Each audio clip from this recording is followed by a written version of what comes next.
que ver ya con la replicación del genoma procariota y la replicación de los plásmidos, ¿vale? Es decir, hemos estado hablando de cómo son los cromosomas, de cómo son los, digamos, los replicones celulares, cómo se han ido gestionando con el tiempo, cómo se ha ido, digamos, adaptando los microorganismos desde el punto de vista de la biología molecular a los diferentes ecosistemas. Bueno, hemos hablado de un montón de cosas, ¿vale? Al final, lo que tenemos es que la vida de la célula está controlada por los replicones que en ella se alberga, ¿vale? Entonces, un punto clave del funcionamiento de la célula es replicar ese material genético. Es decir, hemos hablado de la transcripción y hemos hablado de la traducción, porque se tiene que usar ese material genético, pero si el material genético no se puede replicar, no sirve de nada, ¿de acuerdo?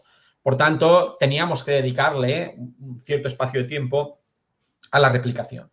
Vosotros ya habéis visto la replicación, es decir, ya sabéis cómo se replica el material genético. Os lo han explicado los genéticos y no sé si incluso los bioquímicos, ¿vale?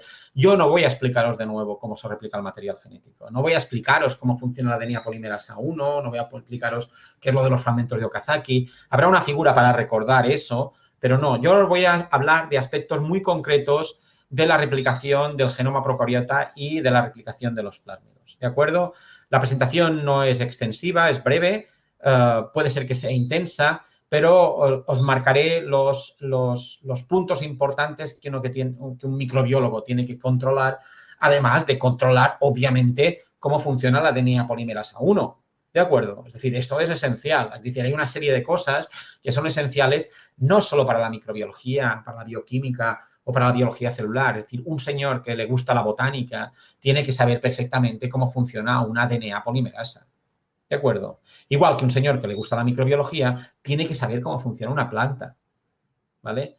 No es necesario, que un microbiólogo sepa 500 nombres diferentes de plantas de un ecosistema como los que hay en las Baleares, ¿vale? Pero sí que hay que tener un cierto conocimiento de la diversidad biológica que hay.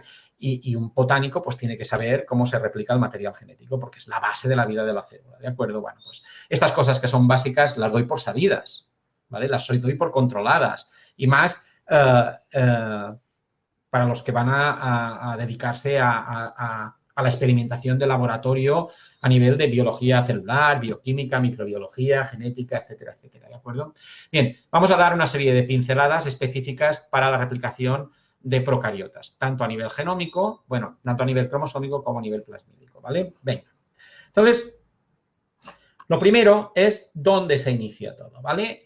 Ya sabéis vosotros que la replicación del cromosoma procariota, de un cromosoma procariota estándar, que es circular, se inicia en un punto y es bidireccional, es decir, va a partir de ese punto único de inicio de la replicación, pues a la izquierda y a la derecha, ¿vale? Para terminar en un determinado sitio. Yo creo que, a ver, aquí, en esta figura, he avanzado una figura, lo tenéis descrito, la replicación es bidireccional, empieza en un punto, ¿de acuerdo? Y a partir de ese punto ocurren toda una serie de cosas que anclan dos replisomas, ¿vale? Y un replisoma avanzará en una dirección y el otro replisoma avanzará en la otra dirección para interaccionar o llegar de manera más o menos sincrónica al otro polo opuesto de la célula, del cromosoma, que es la zona de terminación. ¿De acuerdo? Es decir, así es como funciona la replicación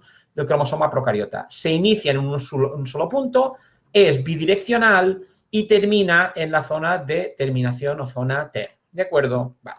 Entonces, vamos a ver primero cómo es este origen de replicación, ¿vale?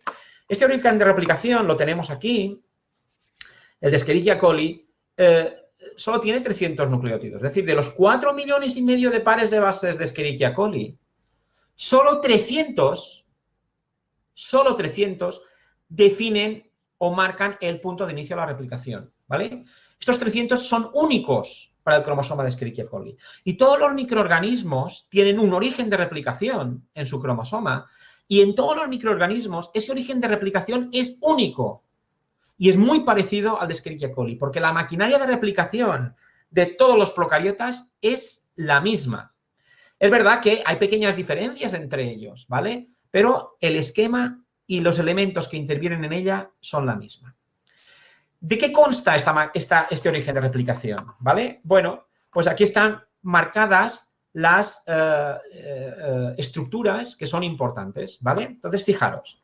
En primer lugar, y empezando por el principio, hay una zona rica en adeninas timinas. Es decir, si nosotros hacemos un análisis de la proporción de adeninas timinas de toda esta cena, resulta que en esta zona de aquí, marcada en azul, los primeros 50 nucleótidos, o incluso los primeros 75 nucleótidos, esta zona de aquí, ¿vale?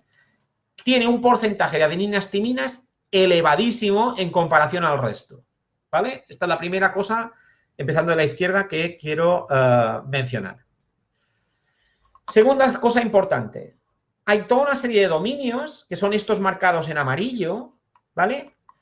Que son las dianas de reconocimiento de la proteína DNA-A, ¿vale? Es decir, hay una proteína, la primera proteína que interacciona con esta región, que es DNA-A, e interacciona en estas 1, 2, 3, 4, 5 zonas definidas, ¿vale? ¿Vale? Es decir, hay 5 secuencias que no aparecen en el resto del genoma, una al lado de la otra, que son las secuencias de reconocimiento de DNA. Y después hay toda una serie de secuencias de reconocimiento para 2 conocidos nuestros, una IHF y otra la proteína FIS. Es decir, hay 2 dominios de interacción con estas 2 proteínas, IHF y FIS. Por lo tanto, tenemos una zona rica en adeninas timinas, 5 dominios de interacción con la proteína DNA-A y un dominio de interacción con IHF y un dominio de interacción con FIS. Y finalmente destacar que hay en una región de 300 nucleótidos, ¿vale?, un montón de secuencias 5' GATC 3'. Es decir, fijaros, hay 1, 2, 3, 4, 5, 6, 7, 8, 9, 10, 11, 12, 13, 14. Hay 14 secuencias en 300 nucleótidos del dominio GATC. Este dominio hay que memorizarlo, es importante, ¿vale? ¿Cuál es la frecuencia de aparición de este dominio normalmente en las células? Bueno, pues esta es la fórmula que aplicaríamos, son 4 nucleótidos cogidos de 4 en 4, es decir, que habría una combinación de cada 256 combinaciones de 4 nucleótidos que sería GATC.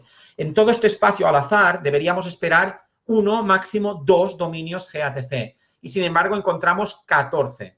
Este dominio GATC va a ser muy importante para todo lo que consiste o para todo lo que va a ser la replicación del cromosoma procariota, ¿vale? Y lo utilizaremos en la próxima sesión profusamente, es decir, es un dominio que saldrá a menudo y obviamente estoy bien convencido de que en el examen os saldrá una pregunta relacionada con el dominio 5' GATC 3'. Por tanto, es un dominio que tenéis que memorizar, ¿eh? Vale.